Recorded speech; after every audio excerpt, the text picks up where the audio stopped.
এক অসাধারণ রাত, এক গর্বের ম্যাচ, বাংলাদেশ ২, ভুটান ০। বঙ্গবন্ধু জাতীয় স্টেডিয়ামে যেন আজ ছিল লাল সবুজের বিজয়ী মঞ্চ।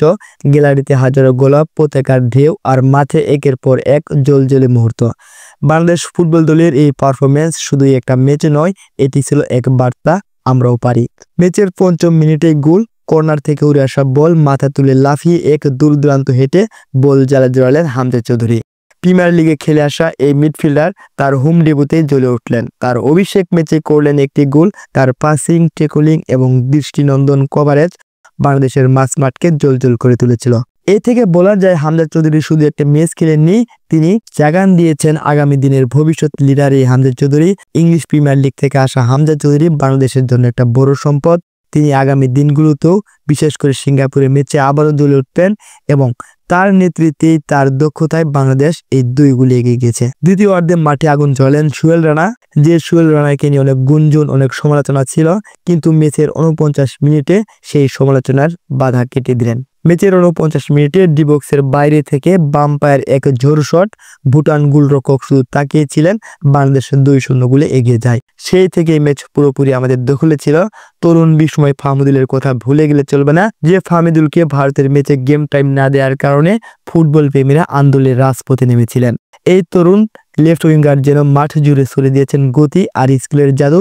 তিনি গোল পাননি, কিন্তু গোলের সুযোগ তৈরি করেছেন বহুবার। তিনি ম্যাচের ২৯তম মিনিটে বাম পায়ের এক জোরালো শটে প্রায় গোলের দেখা পাচ্ছিলেন, কিন্তু ভাগ্য পক্ষে না থাকলে যা হয় তাই হয়েছে। প্রতিপক্ষের গোলরক্ষকের প্রশংসা করতে হবে। এই প্রতিপক্ষ গোলরক্ষকের প্রতিভার কারণে ফাহমিদুল গোল থেকে বঞ্চিত হয়। শুধু তাই নয়, ফাহমিদুল গোল না পেলেও লেফট উইং থেকে বারবার কাট করে ডিবক্সে ঢুকে পড়েন, প্রতিপক্ষের ডিফেন্সকে নড়বড়ে করে তোলেন। তার আগ্রাসী ফুটবল নিয়ন্ত্রণ এবং প্রতিপক্ষের ডিফেন্সে ভেঙে ফেলা, প্রতিপক্ষকে চাপের মুখে রাখা, গেমের টেম্পো ধরে রাখা, সবকিছু মিলে দূর-দূরান্ত এক মুহূর্ত কেটেছে ফাহমিদুল ইসলামের। প্রতিপক্ষের মিডফিল্ডারদের বারবার বিভ্রান্ত করেছেন ডিবলিং আর কাটিপেক দিয়ে।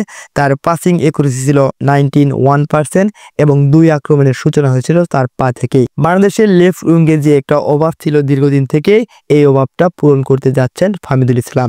শুধু তাই নয়, এই অপশনটাতে ফাহমিদুল ইসলাম বেশ কিছুদিন আলো জ্বালাতে পারবেন। ডিফেন্সের কথা ভুলে গেলে চলবে না। তারেক তপু বর্মন, সাদউদ্দিন এবং তার ভাই তাজউদ্দিনের যে পারফরমেন্স ছিল দূর-দূরান্ত, তারা প্রতিপক্ষের আক্রমণ বারবারই নস্যাৎ করে দিয়েছিল। ডিফেন্সের শেষ প্রহরী মিতুল মার্মা, যখন ওই ভুটান পাল্টা আক্রমণ করেছে, মিতুল ছিলেন শিলার মতো অটল। একটি দুর্দান্ত রিফ্লেক্স পুরো স্টেডিয়ামে দাঁড়িয়ে গিয়েছে একসাথে। এটাই একজন গোলরক্ষকের সত্যিকারের পরীক্ষা, আর মিতুল সেই পরীক্ষায় উজ্জ্বল। কোচ হাবেরো কাবরের কৌশল ছিল নিখুঁত। ৪-২-৩-১ ফরমেশনে এবার মাঠে প্রাণ পেয়েছে। মাঝ মাঠে বলের দখল, উইন্ডি আক্রমণ আর ডিফেন্সের দৃঢ়তা, সবকিছু মিলেই নিখুঁত ভারসাম্য ছিল বাংলাদেশের স্কোয়াড। সর্বোপরি ক্যাপ্টেন, বাংলাদেশের মহানায়ক, যার পা থেকেই গোলের দেখা পেয়েছিল হামজা চৌধুরী, সেই জামাল ভুঁইয়ার কথা ভুলে গেলে চলবে না। আমার মতে, আমি জামাল ভুঁইয়াকে দীর্ঘদিন থেকে ফলো করে আসছি। জামাল ভুঁইয়ার কেরিয়ারে, অর্থাৎ বিগত ৩-৪ বছরের সেরা একটা ম্যাচ খেলেছেন আজকের এই ম্যাচে। এই ম্যাচে দেখিয়ে দিল আমরা শুধু স্বপ্ন দেখি না, সেই স্বপ্ন ছুঁয়ে ফেলতে পারি। হামজা, ফাহমিদুল, সোহেল এবং মিতুল বার্মা প্রত্যেকের যেন হয়ে উঠেছিলেন আজকের মহানায়ক। আপনার চোখে কে ছিলেন ম্যান অফ দ্য ম্যাচ? নিচে কমেন্ট করে জানিয়ে দিন। ভিডিও ভালো লাগলে লাইক দিন, শেয়ার করুন, আর জিআর ফুটবল নিউজকে সাবস্ক্রাইব করতে ভুলবেন না।